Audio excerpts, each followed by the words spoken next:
नमस्कार, आप देख रहे हैं वन इंडिया हिंदी का डिजिटल प्लेटफॉर्म में पवन नौटियाल। इस वक्त हम हैं देहरादून में, उत्तराखंड की राजधानी देहरादून। मोदी सरकार 3.0 यानी मोदी सरकार के तीसरे कार्यकाल का पहला बजट आज वित्त मंत्री निर्मला सीतारमण ने पेश कर दिया है। रिकॉर्ड की बात करें तो 7वीं बार निर्मला सीतारमण ने ये बजट पेश किया है और इस बजट से जो उम्मीदें थी हिमालयी राज्यों की, अगर हम खासकर बात करें, खासकर उत्तराखंड की अगर बात करें, उत्तराखंड में आपदा, प्राकृतिक आपदाएं आती रहती हैं, उस लिहाज से और रेलवे, चारधाम वेदर प्रोजेक्ट की अगर हम बात करें, काफ़ी उम्मीदें थी। तो कह सकते हैं कि काफ़ी कुछ उत्तराखंड को मिला भी है। लेकिन अगर हम पूरे बजट की बात करें तो इस बजट से उत्तराखंड के जो व्यापारी वर्ग हैं उनको कितना इसमें फ़ायदा नज़र आ रहा है, क्या कुछ निर्मला सीतारमण के बजट से उनको उम्मीदें थी और कितनी उम्मीदें उनकी पूरी हुई, इस पर हम बात करेंगे। हमारे साथ एक देहरादून के विशेष व्यापारी वर्ग यहाँ पर मौजूद हैं। पहले हमारे साथ हैं विवेक अग्रवाल जी। उनसे सबसे पहले इस बजट को लेकर आप जो है पहले आपका परिचय हम आप ही के उससे जानना चाहेंगे। बहुत बहुत धन्यवाद पवन जी। मैं विवेक अग्रवाल हूँ और जनरल मर्चेंट एसोसिएशन जो शहर में सबसे पुरानी एसोसिएशन है, सन 1940 से स्थापित है, उसमें मैं प्रेसिडेंट हूँ।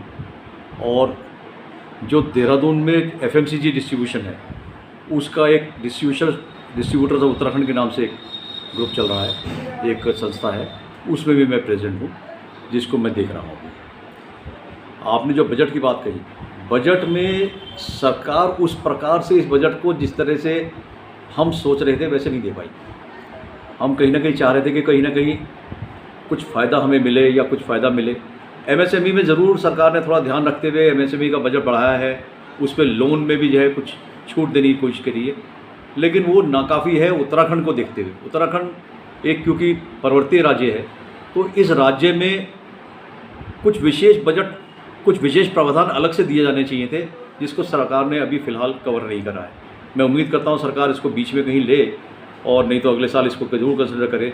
इस बारे में हम जो है आदरणीय प्रधानमंत्री को भी और हमारी फाइनेंस मिनिस्टर को भी पत्र जरूर लिखेंगे इस बारे में।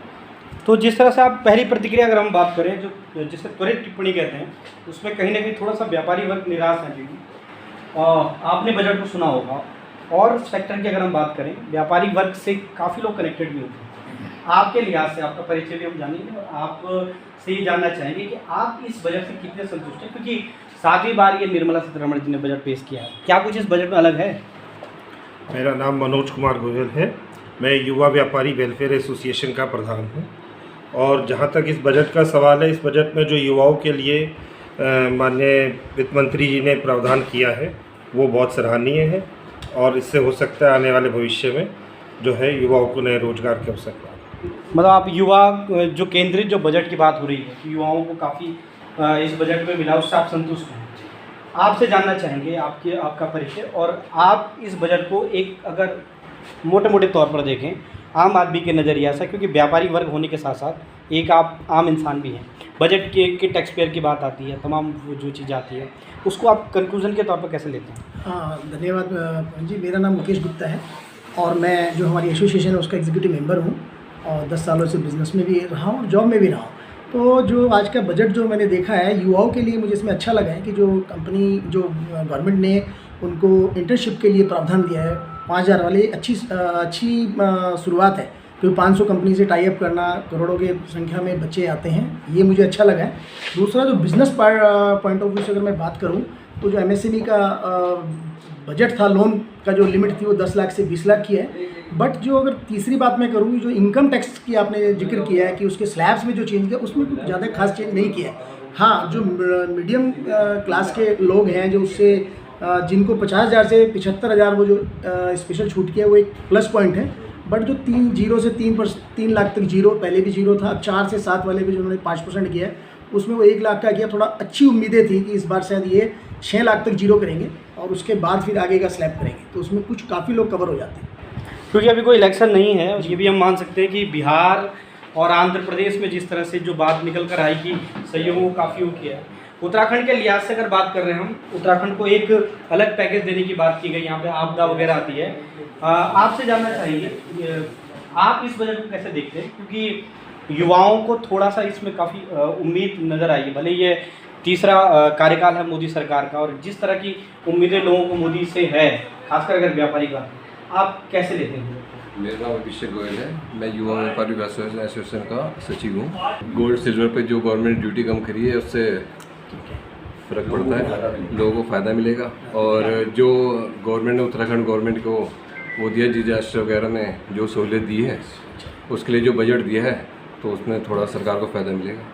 बिल्कुल, तो कहीं ना कहीं हर लिहाज से अगर हम बात कर रहे हैं तो ये जो बजट है, इसको अभी तक जो हमें जो इसके वो मिल रहे हैं, फीडबैक मिल रहे हैं, कहीं ना कहीं कह सकते हैं कि संतुलित बजट इसको हम कह सकते हैं। भले अभी हम इसके मार्क्स पे भी आएंगे व्यापारियों के नज़रिए से, वो इस बजट को कैसे लेते हैं।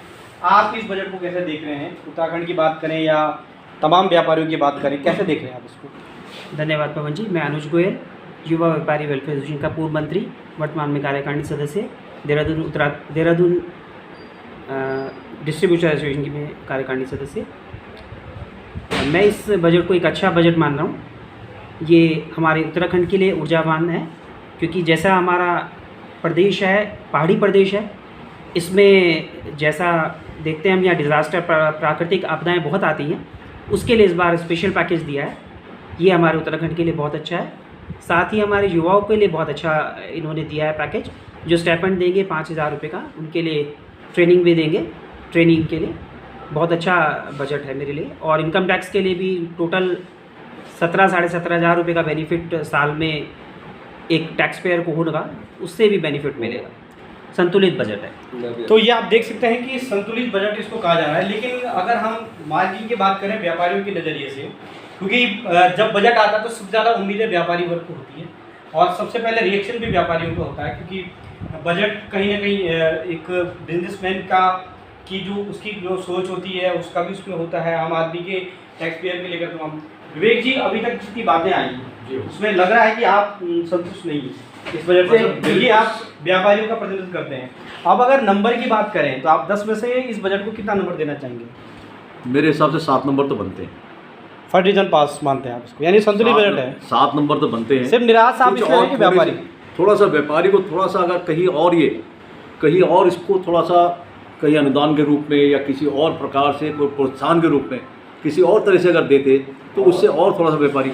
अभी इन्होंने क्या किया है कि कोशिश की है कि जो बेरोजगार है, अगर मेरा व्यापार बढ़ेगा तो मैं तो रोज़गार अपने आप देता हूँ। बिल्कुल, मेरा रोज़गार नहीं बढ़ेगा तो उनका रोज़गार कैसे बढ़ेगा? तो ये सरकार अगर 5-5 हज़ार देगी, आगे बढ़ाएगी, तो कैसे गुजारा चलेगा? इससे अच्छा तो क्या है कि ये जो लोग समृद्ध हैं, जो लोग काम कर रहे हैं, काम पे एम्प्लॉयमेंट देते हैं, उन लोगों को अगर यह उठाएं तो डेफिनेटली ये रोज़गार बहुत तेज़ी से बढ़ेगा। यानी विवेक जी कह रहे हैं कि अगर व्यापारी वर्ग को फ़ायदा होगा तो वो खुद ही रोज़गार जो है वहाँ पर सृजन कर सकते हैं। ये एक अच्छी इंपॉर्टेंट बात है। आपके हिसाब से इस बजट को आप कितना नंबर देंगे व्यापारी वर्ग के नाते या एक आम आदमी को?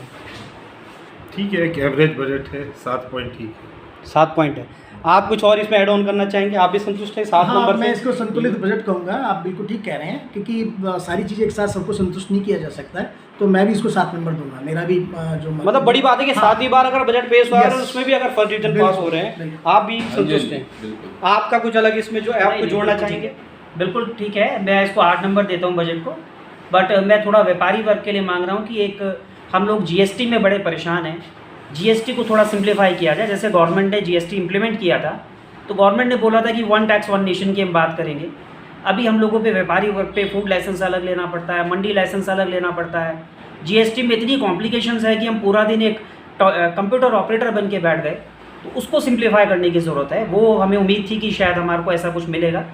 व्यापारी वर्ग को जीएसटी में सरलीकरण चाहिए, सिंप्लीफिकेशन चाहिए, जिससे कि वो अपना बिजनेस भी कर सके और जीएसटी को भी अच्छे से मैनेज कर सके।